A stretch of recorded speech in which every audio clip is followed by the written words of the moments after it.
Science and technological products are now ingrained in our daily life. We may even say that they're the invisible force behind the operation of modern society. How is the science behind these technologies born? How have scientists discovered and made use of the laws of nature to bring advancements to the world? What exactly is science? Today, let's take a look at 3 classic cases to see what insights they may bring us.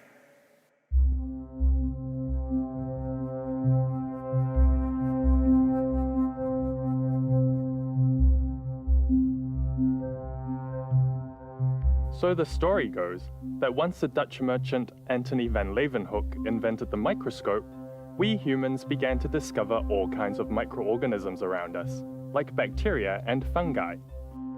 The scientists were mesmerized by the fascinating world of microbes, but at the same time also totally mystified by what they really were and where they came from. Most people believe that microorganisms emerged out of non-living matter when conditions were right. This theory is called spontaneous generation.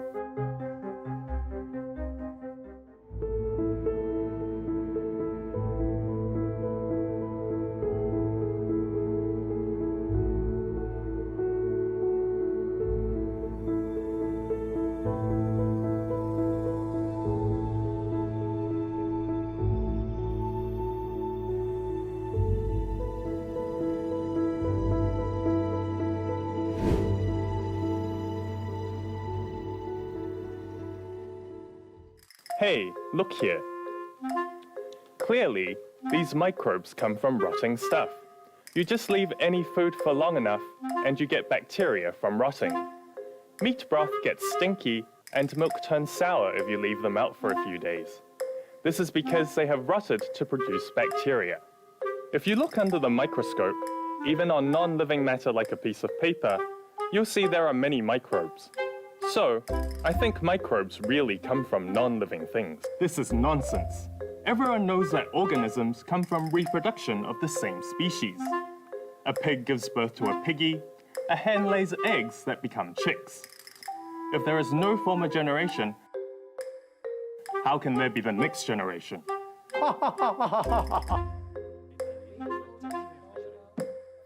Even though the phenomena observed are the same, scientists often come up with different explanations for them. Those in support and those in objection to the theory of spontaneous generation all try to use experiments to support their stance. But no one was able to make any conclusion that could convince everyone else. That was until this man entered the scene. He is Louis Pasteur, the French scientist who had by then invented the sterilization method, now called pasteurization. I believe that microbes like bacteria do not come from non-living matter. Rather, they are afloat in the air, and when they land on food, they get the necessary nutrition to reproduce. If you were Pasteur, how would you test your hypothesis?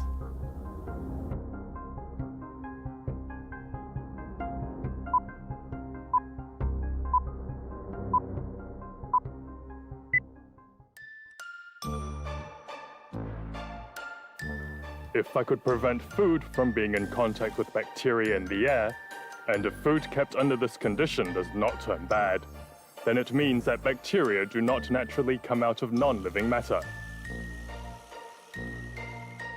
In 1859, Pasteur conducted just such an experiment.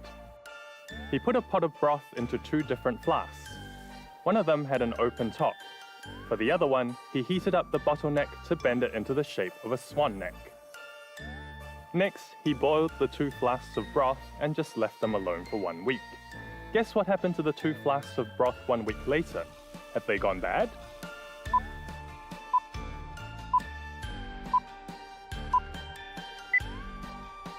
The result was that the flask with the open top became stinky and mucky, but the broth in the swan neck flask was still clear.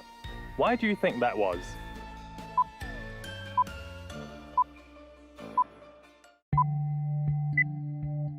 Because the broth in the open-top flask was in contact with a bacteria in the air, and therefore turned bad. But when bacteria and dust in the air entered the swan neck, They settled in the neck and were not able to get into contact with the broth.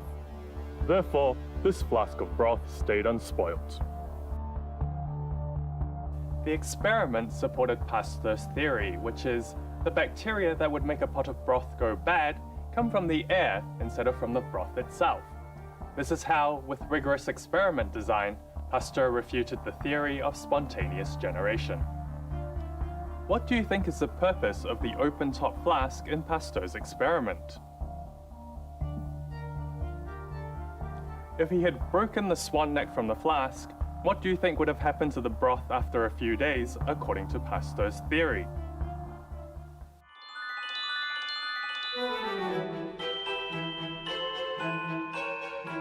It is not just experiments conducted in a lab that count as scientific investigation.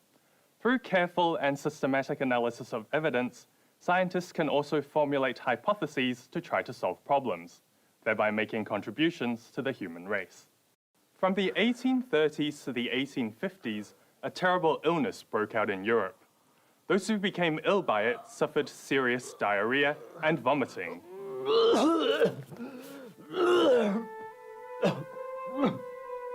They would go into shock from dehydration and could die in the span of a few hours.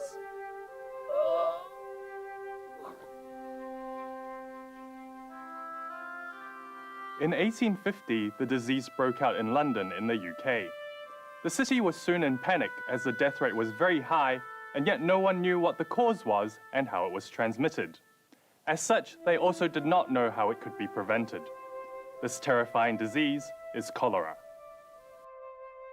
Again, based on the same observations, people were making very different hypotheses about the cause of cholera. Some said that it was toxic bad air caused by poor environmental hygiene. Others proposed that it was brought to England by goods and people from Asia. English physician John Snow chose to approach the deadly puzzle with statistics. He traced and analyzed the distribution of the cholera cases in the district of Soho in London by marking each case on a map. From this map, he observed some patterns. 1. Most cases lived around a street called Broad Street in the Soho district, and they were drinking from a public water pump on Broad Street. 2. There was a workhouse nearby Broad Street which had its own well. The inmates, meaning the people who lived there, did not drink from the Broad Street public well, and very few of them contracted cholera. 3. Nearby Broad Street was also a brewery, a beer factory. As their workers drank free beer, they also did not drink from the public well, and no one died from cholera. 4. Those who did not live around Broad Street but contracted cholera shared a commonality, which was they had all drunk from the Broad Street public well. From these patterns, how do you think the victims contracted cholera? How would you prove your hypothesis?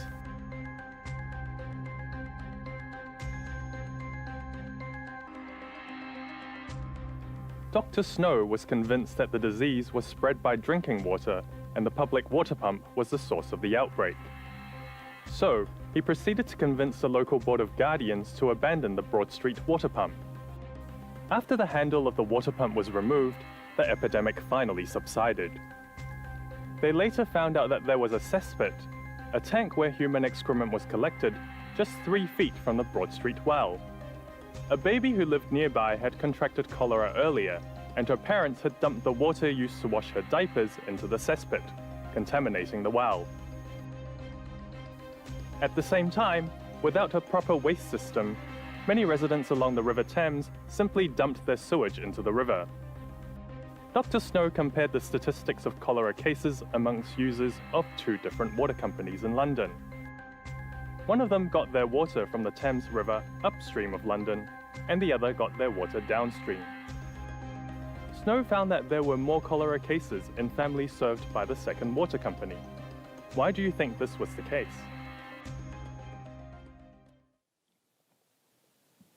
Even though Dr. Snow did not know at the time what microbe might have caused cholera, with its detailed statistical data, in-depth investigation, close analysis, and rigorous reasoning, He was able to stop the spread of cholera effectively and became instrumental in making the authorities improve public hygiene and the city sewage system in order to protect their citizens' health. His work has since been considered the foundation of the modern study of public health. Because of this, he is called the father of epidemiology.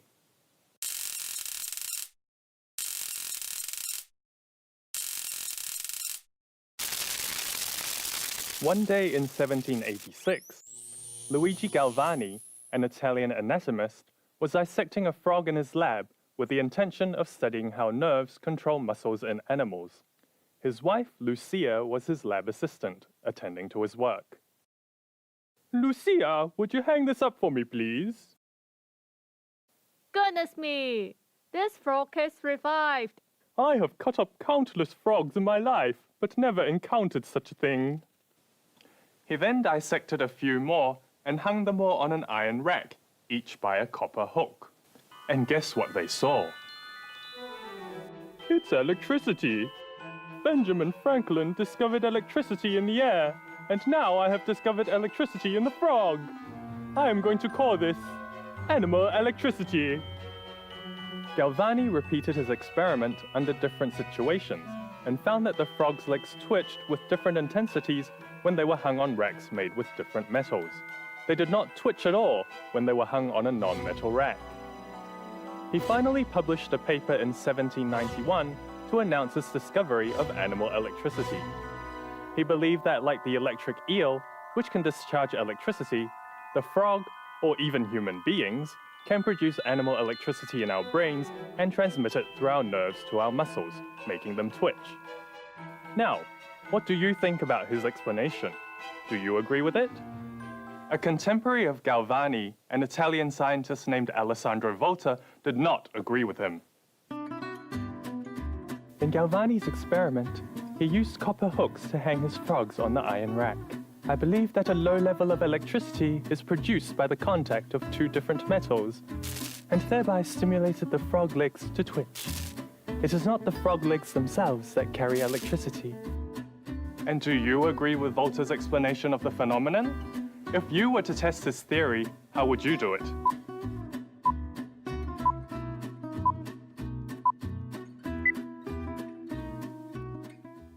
Both scientists had acknowledged the same phenomenon, yet each had their own explanation. They each conducted their own experiment to support their theory, not conceding to the other. After 7 years of hard work researching the problem, Volta finally achieved a breakthrough. He placed with a piece of paper or cloth soaked with salt water on top of a copper plate, further topped with a zinc plate. Then he repeated this pattern of copper plate, soap plate, and zinc plate again and again, assembling a pile that was connected to wire at the top and the bottom. I firmly believe that it is not about the frog's legs. It is a combination of different metals that discharges electricity.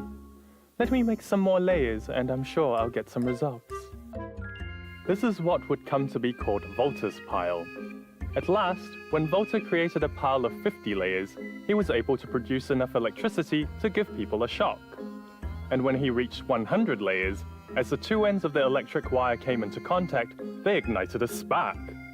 It is in this manner that Volta created what became the world's very first battery. It was his doubt about Galvani's conclusion on the results of the frog experiments that motivated Volta to tirelessly repeat and refine his own experimental design. His skepticism led him to finally be able to overturn Galvani's animal electricity theory. But Galvani's animal electricity was not a total mistake. The neurons of an organism indeed rely on electrical impulses to transmit signals. And if not for Galvani's frog leg experiment, Volta might not have invented the battery.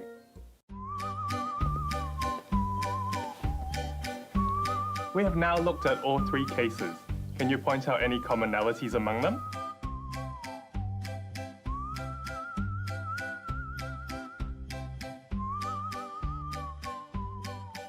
First of all, we can see that they all start with keen observation and the asking of questions.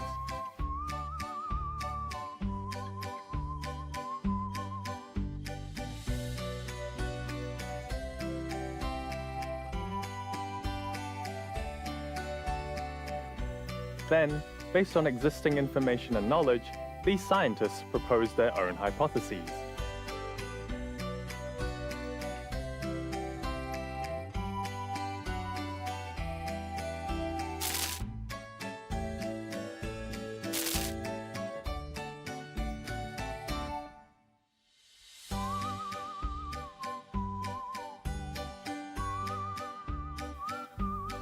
And they tested their hypotheses through experiments or other methods.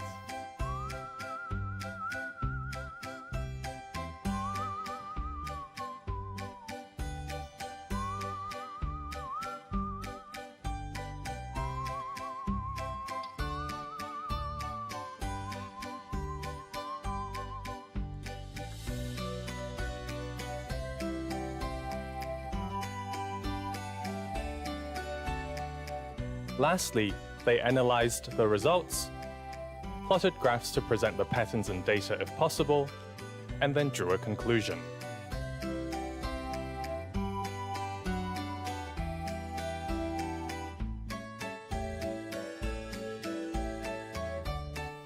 If the evidence from their experiments supported their hypotheses, they would accept them provisionally. But when new evidence emerged and challenged the original hypothesis, then it would have to be amended or even rejected, just like how Pasteur refuted spontaneous generation, or how Snow refuted various speculations on the source of cholera, and how Volta overturned the animal electricity theory.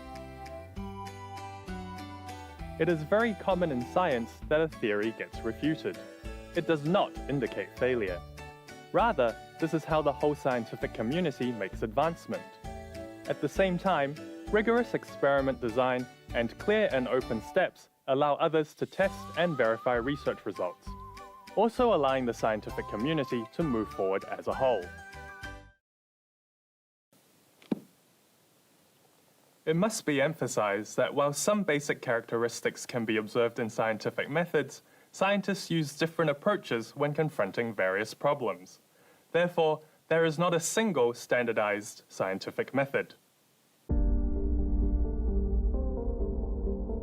Science is a process by which human beings understand the natural world and the knowledge that we acquire from it. Aside from methods, there are also certain qualities that successful scientists often share, such as curiosity, honesty, humility and skepticism, as well as imagination and creativity. Scientists have a strong sense of curiosity. They look at everything around them with fresh eyes and have a strong drive to understand. They keep asking questions to try to find the truth. Science is based on evidence and loyal only to facts. Scientists examine viewpoints and matters with cautious skepticism, but they must also humbly listen to the opinions and viewpoints of others and accept new evidence, including those that might refute their own theories. Scientists must also exercise bold imagination and demonstrate an innovative spirit. It was with imagination that scientists James Watson and Francis Crick boldly hypothesized the double helix structure of DNA. Nevertheless, science is not all-encompassing or powerful. Science is a systematic method that allows us to investigate natural phenomena and processes in an objective way. Until today, there are still many questions left unanswered by science, such as the origin of the universe and that of life, or whether there is extraterrestrial life. In realms outside of nature, such as ethics, aesthetics, religion, and society, we all the more need to depend on other ways of obtaining knowledge to bring us insights.